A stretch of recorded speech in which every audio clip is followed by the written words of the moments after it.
Alvin was an ordinary boy with an extraordinary affection for arcades. He was a familiar sight at the local arcade, where he would spend hours immersed in the blinking lights, electronic sounds, and the thrill of virtual challenges.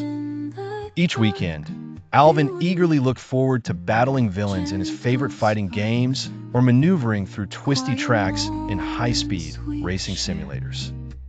One particular Saturday, Alvin spotted a new racing game tucked away in the corner of the arcade. Intrigued by its flashy graphics and the sounds of roaring engines, he inserted his tokens and gripped the steering wheel. The game was mesmerizing, but Alvin noticed something strange.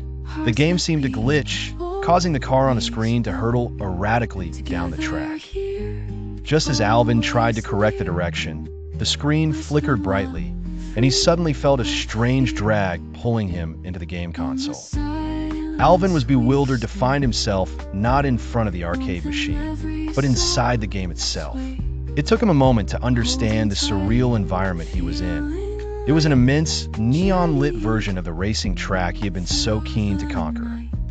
Challenges hit him immediately as he realized the perils of being in this hyper-realistic setting. First, there were the rogue racers, avatars controlled by the game's AI, who were programmed to win at any cost. These formidable opponents would aggressively cut across his path, forcing Alvin to dodge their attacks while maintaining his speed. Next, the environment posed its own set of hazards.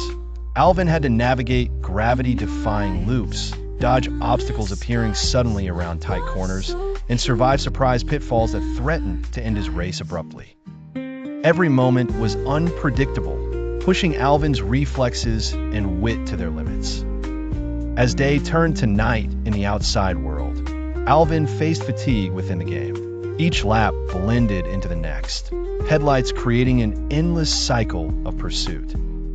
He yearned for rest, but found solace only in the thought of freedom. Throughout these 2 days, Alvin learned to master his racing skills in ways he had never imagined possible. The unyielding adrenaline kept him awake and aware, and with each near miss, he gradually felt in control. Eventually, exhaustion took its toll, and in a desperate bid to finish, Alvin discovered a final secret shortcut just as he had almost given up hope. Taking this hidden path allowed him to finally cross the finish line, breaking the glitch that had trapped him. As the screen blinked once more, Alvin was abruptly ejected back into reality. He found himself standing before the silent machine, the arcade as bright and noisy as before, yet everything seemed different.